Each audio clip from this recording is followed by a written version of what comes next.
Everyone, welcome to my channel Angel Gable टैरेट्स।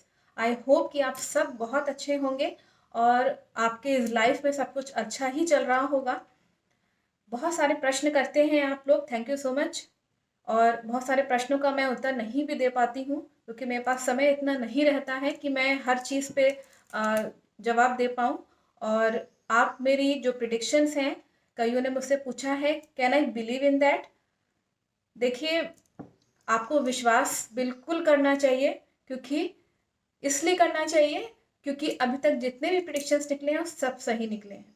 और कई लोगों ने मुझसे कॉल करके अपनी प्रॉब्लम्स को सॉल्व किया है, अपनी लाइफ की प्रॉब्लम्स को सॉल्व किया है। कन्फ्यूजन्स जो जो उनके माइंड में, उनके ज़िंदगी में बहुत जैसे मुश्किल में पड़ गए या नहीं निकल पा रहे उस मुश्किल से, कोई सोल्यूशन ही नहीं दिख रहा है। कुंडली भी दिखा चुके हैं, कई जगह कुंडली दिखा चुके हैं, लेकिन उसके बावजूद सोल्यूशन नहीं मिल रहा है। तो ध्यान रखिए, आप विश्वास, जब तक किसी पे विश्वास नहीं करेंगे आपका प्रॉब्लम का सोल्यूशन नहीं निकल सकता। इसलिए मेरी प्रिडिक्शंस पे मैं बिल्कुल एकदम फ्रैंकली बोल रही हूँ, खुला बोल रही हूँ कि आप बिल्कुल विश्वास करके एकदम आप आ सकते हैं, उसमें कोई दिक्कत नहीं है। आप अपनी कुंडली दिखाना चाहते हैं, कुंडली दिखाइए। चाहे आप अपनी आप प्रिडिक्शंस निकालना चाहते हैं लाइफ से रिलेटेड, आप वो भी निकलवा सकते हैं टैरो कार्ड के थ्रू।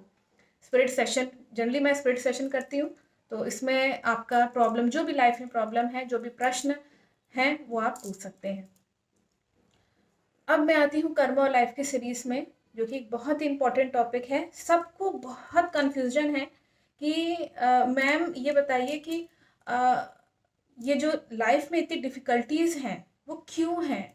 क्योंकि देखिए, हम इंसानों की प्रवृत्ति है, हम जितने भी इंसान हैं, हम सब की प्रवृत्ति होती है कि हमें सब अच्छा अच्छा मिल जाए, सब कुछ पॉजिटिव चीज़ें आ जाए।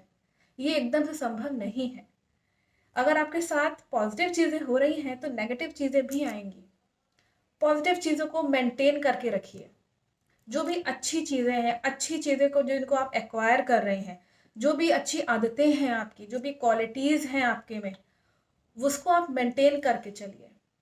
उससे क्या होगा कि आप डिस्टर्ब नहीं होंगे, आप अपनी जो आपकी पर्सनैलिटी है वो डैमेज नहीं होगी। It will not damage.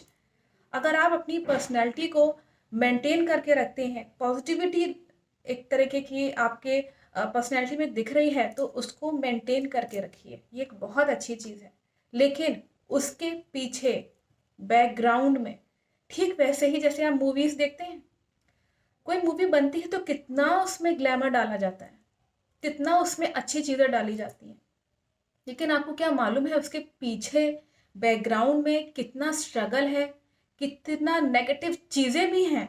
जब आप इस संसार में आए हैं, मत भूलिए, जब आप इस संसार में आए हैं तो आप भोगता हैं सुख और दुख दोनों के। तो ये ध्यान रखिए, जब आप भोगता होते हैं, आप, भगवान ने भेजा है ना आपको इस दुनिया में, तो सुख भी है और दुख भी है।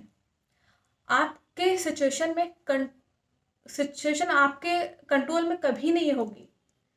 जो कुछ भी होगा वो सब ऊपर वाले की मर्जी के अकॉर्डिंग होगा।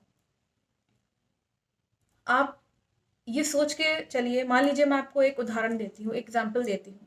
You look at the sky and sky is blue, it is very clear. Sometimes you see that white clouds are coming in the sky and they are moving. Science में हम कहते हैं they are moving due to wind. अब ये समझिए कि wind कौन चला रहा है? क्या आप चला रहे हैं विंड? क्या बादल आपके अकॉर्डिंग चल रहे हैं, या आपने कह के रखा है कि बादल आओ चलो ऊपर आसमान में घूमो? एक सिंपल सी चीज़ है, आसमान में तारे आपको दिख रहे हैं, पोल्यूशन है आजकल नहीं दिखते, लेकिन गाँव में जहाँ खुला आसमान होता है वहाँ तारे आपको दिख जाएंगे। जहाँ आप ही लोग छोटे थे बचपन में, तो आप लोग छत पे जाते होंगे तो तारे टिमटिमाते हैं। तो क्या आप टिमटिमा रहे हैं या आपने उनको कहा है कि आप टिमटिमाओ? नहीं। इन सबको कंट्रोल कौन कर रहा है? Who is controlling all this actions in the nature actually?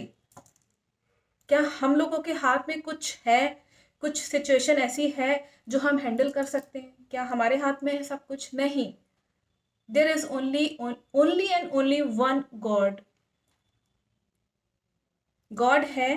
जो लोग नास्तिक हैं ये उनके लिए एग्जाम्पल है कि चीज़ें आपके कंट्रोल में कभी नहीं होती हैं। जो भी एक्शन हो रहा है या मैं जो यहाँ बोल रही हूँ या जो आप यहाँ सुन रहे हैं, उसमें से बहुत से ऐसे लोग होंगे जो मैं बोल रही हूँ उसको पॉजिटिविटी लेंगे और पॉजिटिवली ले करके उसको अपनी लाइफ में अमल भी करेंगे। लेकिन कुछ लोग ऐसे भी होंगे जो नेगेटिव रास्ते से चले जाएंगे और नेगेटिविटी उनको उस चीज़ों को लेंगे। ये फर्क है। ये जो दृष्टिकोण दो तरह का जो हो जाता है, नेगेटिव पॉजिटिव, यही नास्तिक और आस्तिक, ये इसी में डिवाइड होते हैं। और मैं आपको बता दूं, ऐसा नहीं है कि अगला जना नास्तिक है तो ज़्यादा कष्ट झेलेगा, नहीं। जो आस्तिक है ज़्यादा नहीं तो कुछ तो दुख जो है वो झेलेगा ही झेलेगा। क्यों? क्योंकि वो भोगता है, संसार में आया है तो दुख और सुख दोनों ही भोगेगा। लेकिन जो लोग आस्तिक होते हैं, जो लोग स्पिरिचुअल होते हैं, नास्तिक के मुकाबले कम कष्ट भोगते हैं। ये आप अपने लाइफ में देख लीजिएगा, अपने आसपास एनवायरनमेंट में देख लीजिएगा। जो लोग ईश्वर में बहुत ज़्यादा विश्वास रखते हैं, अपने कर्मों पे ज़्यादा बिलीव करते हैं कि हमें अपने कर्म अच्छे से करके चलने हैं, किसी की निंदा नहीं करनी है या किसी की जो है वो बुराई को नहीं देखना है, किसी के बहुत ज़्यादा बुराई को ना देख करके अच्छाई को देखना है। कौन जना बहुत ज़्यादा हमें सपोर्ट कर रहा है, हेल्प कर रहा है, तो उसको हमें थैंक यू बोलना है। ये सब एक बहुत ही कॉमन सी चीज़ें हैं जो हम अपनी लाइफ में एक्वायर नहीं कर पाते। हमें थैंक यू कहते वक्त या सॉरी कहते वक्त बहुत हिचक होती है। यही से कर्म आपके बनने लगते हैं, नेगेटिव और पॉजिटिव। किस तरीके से आप भोग रहे हैं इस दुनिया में, जितने भी दुख हैं और जितने भी सुख हैं सब भोग रहे हैं आप। लेकिन जो जना आस्तिक है, जो ईश्वर में बिलीव करता है कि हाँ गॉड इज द कंट्रोलर, उसको विश्वास है कि हाँ मेरा जो गॉड है वही कंट्रोल कर रहा है, यही सब कुछ देखेगा, यही है असली में, तो उसकी लाइफ फिर भी सुधर सकती है। लेकिन जो बिल्कुल नास्तिक है और ये सोचता है कि ये मेरा धन है, ये मेरा घर है, ये मेरी पत्नी है, ये मेरे बच्चे हैं, या ये सब कुछ मेरा मेरा मेरा मैंने किया है, मैं दे रहा हूँ दूसरों को खाना, या मैं दे रही हूँ खाना बना के। या जेंट्स सोचते हैं कि ये मैंने घर बनाया है अपने बच्चों के लिए, ये मैंने किया है, मैं नौकरी करता हूं, मैं कमा के लाता हूं। नहीं, आप केवल भोगता हैं सुख और दुख के। A very important point, a very important knowledgeable point. इस चीज को हमेशा ध्यान रखिए। ये मैं नहीं कह रही हूं, ये आप ही के शास्त्र में लिखा हुआ है, आपकी गीता में लिखा हुआ है। मैंने पहले भी बताया था, गीता को अगर आप अपने ज़िंदगी में आत्मसात कर लेते हैं तो बहुत अच्छा है। ये आपकी कर्मा और लाइफ के जो कन्फ्यूजन जो चलता रहता है ना माइंड में कि ये कर्मा और लाइफ है क्या, उसको वो सॉल्व कर देगा।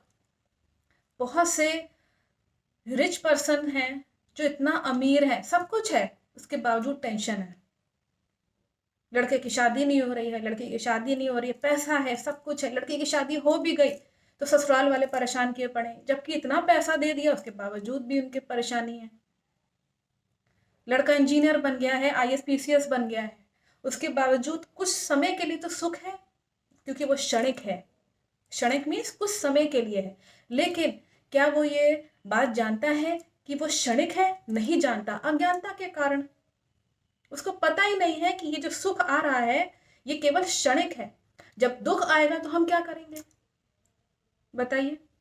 उसको नहीं मालूम कि जब दुख आएगा तो क्या करें, कष्ट आएगा। मान लीजिए बीमारी हो गई उसको, आईएएस पीसीएस चाहे जितना बड़ा हो, एक्सीडेंट हो गया या उसको बीमारी लग गई या उसके माँ बाप बीमार पड़ गए या उसकी बीवी भी बीमार पड़ गई, वो परेशान घूम रहा है, इतना पैसा और सब कुछ होने के बावजूद भी वो सुखी नहीं है। तो इस चीज को समझिए कि आप भोगता हैं। ये प्रकृति में, ये नेचर में भगवान ने, गॉड ने ये चीज बनाई है कि आपके साथ सुख है तो दुख भी है। ये असलियत है, आप उसको नकार नहीं सकते। मैं भी जब भी प्रिडिक्शंस निकालती हूँ, कई बार लोगों ने मुझसे कमेंट्स में ये लिखा कि मैं देखती हूँ ये चीज़ कि कई बार लोगों ने लिखा कि मैम आप केवल नेगेटिव नेगेटिव चीज़ें क्यों बताती हैं? ये आपके देखने का नज़रिया हो सकता है, क्योंकि मैंने पॉजिटिव चीज़ें भी बताई हैं। तो ये फ़र्क है नास्तिक और आस्तिक में। इससे पता चल जाता है कौन व्यक्ति आस्तिक है और कौन नास्तिक है। तो कौन पॉजिटिव है, बहुत ज़्यादा पॉजिटिव है और बहुत नेगेटिव है। देखिए पॉजिटिव नेगेटिव में जो कह रही हूँ उसका मीनिंग ये हुआ, नेगेटिव मतलब कि जैसे कि कॉन्फिडेंस नहीं है, बिल्कुल नहीं है, और हर चीज़ में कहना कि अरे मुझसे नहीं हो पाएगा, मुझसे अब ये नहीं होता। This is the negative. मुझसे अब ये नहीं हो पाएगा, मैं कोशिश भी नहीं करूँगा, मैं नहीं करूँगा या मैं नहीं करूँगी। ये एकदम नकार देना और कोशिश नहीं करना, जबकि आप कैपेबल हैं। हाँ, अगर आप कैपेबल नहीं हैं तो आप मत करिए, लेकिन आप कैपेबल हैं, डर के मारे ना कह रहे हैं, तो फिर ये कहीं न कहीं नेगेटिविटी को शो करता है। आप पॉज़िटिव रहिए, पॉज़िटिव इंसान क्या कहेगा, हाँ, मैं बिल्कुल कोशिश करूँगा। ओवर कॉन्फिडेंट होने की ज़रूरत नहीं है, लेकिन कॉन्फिडेंट रहिए, ओवर कॉन्फिडेंट मत रहिए। केवल ये कहिए, वो व्यक्ति, अब देखिएगा मैं आपको बताती हूँ कि किस तरह से आप पहचानिए इंसान को। जब कोई इंसान ये कहे कि आपने कोई काम कहा, जैसे आपने अपने लाइफ पार्टनर से कुछ कहा, ज़्यादातर पति पत्नी को लेकर के ज़्यादा वो होता है कि कुछ जैसे आपने अपने लाइफ पार्टनर से कुछ कहा या बहन या भाई से आपने कुछ कहा कि ये फलाना मेरा काम कर देना, अगर उसकी तरफ से ये जवाब आता है जो मैंने पहला वाला बताया है कि मैं नहीं कर पाऊंगा, मैं मतलब कोशिश ही नहीं करनी करने की, बिल्कुल भी नहीं, तो समझ लीजिए कि वो किस तरह का इंसान है।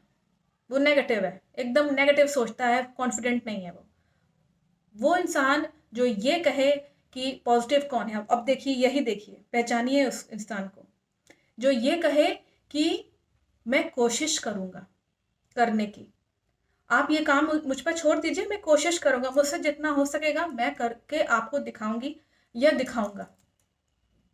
ये हुआ पॉजिटिव आंसर। अगर आप बिल्कुल क्लियरली मना कर दे रहे हैं तो आप क्लैरिफिकेशन दे दीजिए कि मेरे पास आज समय नहीं है, मैं कल या परसों में करके आपको दिखा दूंगा या दिखा दूंगी। अब ये अगले जने पे डिपेंड करता है कि वो कितना एक्सेप्ट करता है, ये उसकी कमी है, ये आपकी कमी नहीं है। ध्यान रखिए, कोई जना आपके में कमी ना निकाले, कोई जना आपके में नेगेटिव पॉइंट ना देखे, ये चीज को ध्यान रखिएगा आंसर देते वक्त हमेशा। कर्म और लाइफ की सीरीज में ये बहुत जरूरी है। जिस तरह के कर्म रहेंगे उसी तरह की आपकी लाइफ बनती जाती है। और मैं पहले भी कह चुकी हूँ, ये कहना गलत है कि पिछले जन्म का असर नहीं आता। पिछले जन्म का असर आता है, आप वरना आप इस जन्म में ही क्यों आते? आप एकदम से कहीं से तो नहीं आ गए ना। 84 लाख योनियों के बाद आपको मानव जीवन मिलता है, ये हमारे शास्त्रों में और गीता में भी लिखा हुआ है। भगवान श्री कृष्ण ने बोला हुआ है 84 लाख योनियों के बाद मानव को ये शरीर मिलता है, ये चीजें समझने के लिए कि हमें भगवान को जानना है या अपने गॉड को, जिस किसी गॉड को आप मानते हैं। You have to understand the god, the realities of the god, the characteristics of the god, the traits of the god. Animals cannot understand the traits of the god, the characteristics of the god, or the human being nature. They cannot understand between the good and bad. They only know how to eat, uh, how to eat, how to whatever the daily work they used to do. Animals know how to feed themselves, their children, whatever. This is the animal nature. And in human nature, we do also the same thing. We eat, we sleep, we know how to go to bed and what type of bed we need. We all know. किस तरह का bed चाहिए, बिस्तर अच्छा होना चाहिए, बढ़िया होना चाहिए, अच्छा खाना होना चाहिए, ये सब एनिमल्स भी जानते हैं, ऐसा नहीं है कि वो नहीं जानते हैं। लेकिन इंसान की प्रवृत्ति ये है कि वो भक्त बने, डिवोटी बने। जब तक वो डिवोटी नहीं होगा, मैं पहले भी कह चुकी हूँ, डिवोटी नहीं होगा, वो चीजों पे अच्छा और बुरा क्या है वो नहीं जान सकता, कभी नहीं जान सकता। आई थिंक आपको चीजें समझ में आई होंगी कि अपने लाइफ में आप इन सब चीजों को, कर्मा और लाइफ की सीरीज में मैंने आपको बहुत ही एक गहरी बात बताई है बिटवीन द आस्तिक और नास्तिक, सुख और दुख, ये दोनों ही आपको भोगने हैं। ये असलियत है। और इससे कैसे बाहर निकलेंगे? जब तक आप आस्तिक नहीं होंगे, आपके कर्मा कभी साफ नहीं होंगे, कभी नहीं। You can not clear your Karma. आप हमेशा उसी द्वंद में रहेंगे, कंफ्यूजन में रहेंगे कि मैं अपने कर्मा को कैसे साफ करूं। तो ये ध्यान रखिए कि अपने कर्मा को हमेशा क्लीन रखिए। इसके आगे मैं आपको और बताऊंगी। अभी के लिए इतना बस। और पहले इतने पे अमल करिए और धीमे धीमे करिए कि चीज़ों को समझिए, चीज़ों को। या अगर आप गीता पढ़ना चाहते हैं, गीता पढ़िए, अपने गॉड में ध्यान लगाइए, जाप करिए। जाप में बहुत शक्ति होती है, चैंटिंग जिसे हम कहते हैं। In chanting there is very very powerful. कोई भी मंत्र जो जिस पे आप गॉड को मानते हैं, अल्लाह को मानते हैं, अल्लाह पे आप उस पे, मैंने अपनी मैम को देखा हुआ है, एक वो काफ़ी जो है वो चैंटिंग करती थी डिजिटल वाले उस पे। मैं देखती थी 1001 उनका नाम लेती थी अल्लाह का। तो ये चीज़ें कंसंट्रेशन बढ़ाती हैं। आप कृष्ण भगवान का हरे कृष्ण मंत्र का आप गीता में जो दे रखा है उसकी चैंटिंग कर सकते हैं।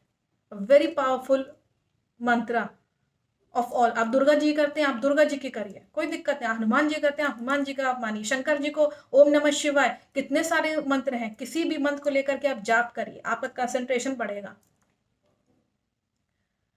ये सब चीजें आपकी क्लियर करती हैं, साफ करती हैं, आपके कर्मों को काटती रहती हैं। आपको चीजों को समझ में आएगा कि ये चीज गलत है, नहीं ये नहीं करना। तो इस चीज का ध्यान रखिएगा कि आपको क्या करना है। आपको यही करना है जो मैं आपको बता रही हूँ कर्म और लाइफ की सीरीज में। आज के लिए बस इतना ही। Thank you watching my video.